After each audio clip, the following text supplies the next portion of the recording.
2 साल पहले एक मूवी आई थी ओपनहाइमर। ओपनहाइमर वो आदमी था जिसने एटॉमिक बम बनाया। इसमें प्रीमाइस ये था कि एटॉमिक बम बना के ना एक गिल्ट में चला गया। इस गिल्ट में कि मैंने ह्यूमैनिटी को एक ऐसी चीज दे दी है जिस गारंटी है कि ह्यूमैनिटी है वो डिस्ट्रॉय हो जाएगी। मतलब आज नहीं तो कल, कल नहीं तो कल, किसी न किसी मतलब इंसान के हाथ में एटॉमिक बम है और किसी न किसी दिन वो अर्थ को इससे कंप्लीटली तबाह कर देगा।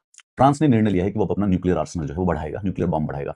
1990 के बाद ये पहली बार है जो कि न्यूक्लियर बम बढ़ाना स्टार्ट करेगा। यूरोप को क्या खतरा है भाई? एक्चुअली में क्या हुआ कि 5 फरवरी 2026 को रशिया और यूएसए के बीच एक डील थी कि वो अपना न्यूक्लियर स्टॉक पाइल बढ़ाया नहीं करेंगे। जो डिप्लॉयड न्यूक्लियर बम्स हैं उनको एक लिमिट में रखेंगे। वो डील हो गई है खत्म। यानी कि इस समय रशिया अगर चाहे तो नए न्यूक्लियर बम बना सकता है, नए न्यूक्लियर बम डिप्लॉय कर सकता है मिसाइल्स में। तो हेंस एक प्रकार से मैक्रोन जो है वो सिग्नल दे रहा है कि अपनी सिक्योरिटी के लिए अपने को और बम बनाने हैं। ये जब न्यूक्लियर बम बन गए थे तो 1968 में ये जो 5 कंट्री थे जिन्होंने बना लिए थे, यूएस, रशिया, यूके, फ्रांस और चाइना, ये साथ आए और इन्होंने एक ट्रीटी ओपन करी, नॉन प्रोलिफरेशन ट्रीटी, कि इन पांचों के पास न्यूक्लियर बम रहेंगे, बाकी किसी को भी न्यूक्लियर बम नहीं बनाना। वो जो एनपीटी है वो 4 कंट्रीज ने साइन नहीं की। इंडिया, पाकिस्तान, इजराइल और नॉर्थ कोरिया। उन चारों के पास न्यूक्लियर बॉम्ब है।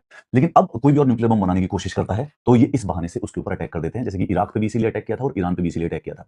इजराइल चाहता है कि मिडिल ईस्ट में वो अकेला कंट्री हो जिसके पास न्यूक्लियर बॉम्ब हो। ट्रम्प भी थोड़ा सा मर्क्यूरियल लीडर है।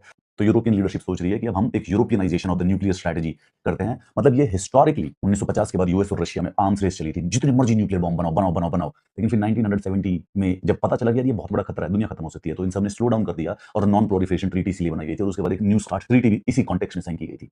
But now the world has changed and everybody is so every nuclear power is basically open to make more nuclear bombs. जैसे कि फ्रांस का प्रेसिडेंट है, उसने कहा कि to be free one needs to be feared. Idealistic नहीं है but pragmatic है। तो इस समय न्यूक्लियर बॉम्ब से रिलेटेड जीरो ट्रीटीज फोर्स में है किसी भी कंट्रीज के बीच में। मोर इंपॉर्टेंटली रशिया और यूएसए के रिलेशंस इतने हॉस्टाइल हैं कि कोई नई ट्रीटी अब आगे फ्यूचर में आने की संभावना, रिसेंट फ्यूचर में आने की संभावना है भी नहीं।